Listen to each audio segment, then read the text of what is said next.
terça, vamos recordar uma outra profecia do próprio livro do profeta Daniel, capítulo 7, uma revisão da sucessão dos reinos, não mais agora na forma de uma estátua, tendo uma pedra esmiuçando e se tornando um reino, mas na forma de animais se sucedendo um ao outro, na mesma sequência, com um aspecto interessante para ser destacado, que a visão de Daniel 7 contrasta com Daniel 2, porque Daniel 2 foi dado em sonho a um rei babilônico.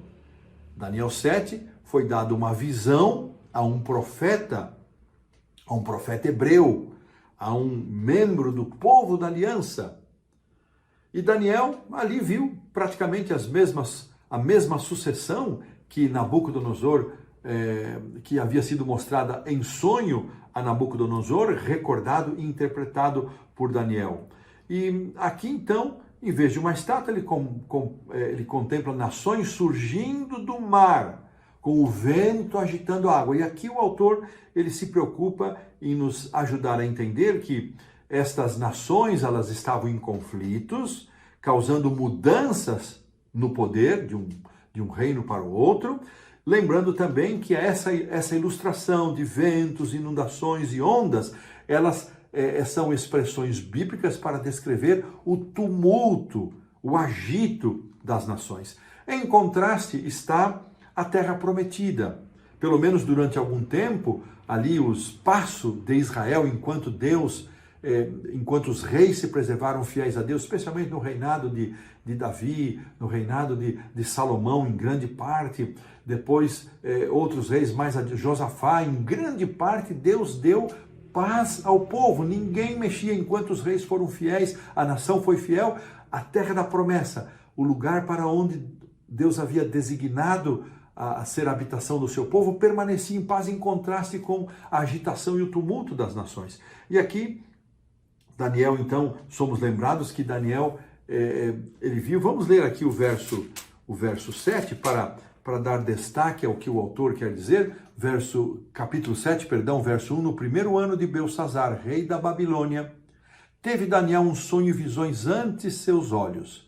Quando estava no seu leito, escreveu logo o sonho e relatou a suma das coisas. Falou Daniel e disse: eu estava olhando durante a minha visão, e eis que os 4 ventos do céu agitavam um mar grande.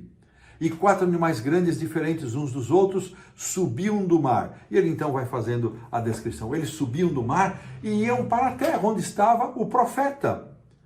E aqui é interessante notar, irmãos, que o autor comentando abaixo da pergunta 3, ele diz que de repente esses animais, eles saíam do mar, eles surgiam do mar, mas subiam para a terra, para o seu território. Os problemas dos gentios, o problema das nações gentílicas, agora havia se tornado um problema para o povo de Deus. O povo de Deus quis viver como um gentil e agora ele passou a ser controlado pelos gentios e ter os mesmos problemas que tinham os gentios. Começando com a dominação babilônica, reinos foram se sucedendo e nunca mais o povo de Israel, como povo de Deus, ele experimentou e desfrutou de autonomia e paz duradoura. E essa perda da autonomia, ela vai durar até o fim.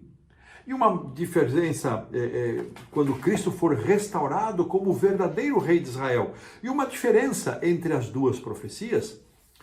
Na profecia de Daniel 2, a pedra vem e assim que termina a visão, ela quebra a estátua e aquela pedra se torna um reino que jamais será destruído. Na visão que Daniel teve, em contraste com o sonho de Nabucodonosor, a diferença está aqui, verso 13 do capítulo 7. Produção, põe aí para nós.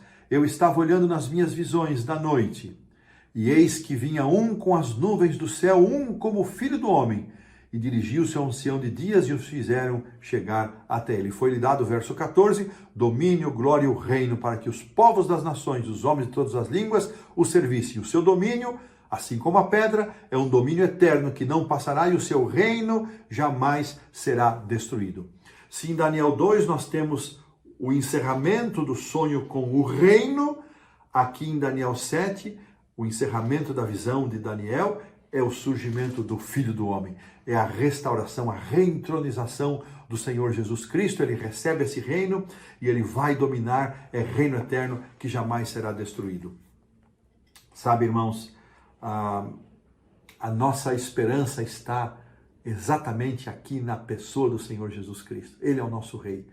É o único que deveria governar em nossa vida, mas ainda como seres humanos, falhos, pecadores, muitas vezes ainda aceitamos dominação humana. Às vezes de um professor que nos encanta, às vezes de um cônjuge que quem admiramos, às vezes de um político, às vezes de um governante. Irmãos, muito cuidado. Eu tenho visto membros da Igreja Adventista, tanto aqui no Brasil como fora do Brasil, encantados com governantes, apaixonados pelos seus governantes, sofrendo quando esse governante não volta para o poder ou deixa o poder. Irmãos, o grande e único Rei que deve ocupar o lugar em nosso coração é a pessoa do Senhor Jesus Cristo. É o único que deve governar em nossa vida. É claro, nós somos cidadãos aqui neste mundo. Enquanto cidadãos deste mundo, nós temos que cumprir deveres de cidadania.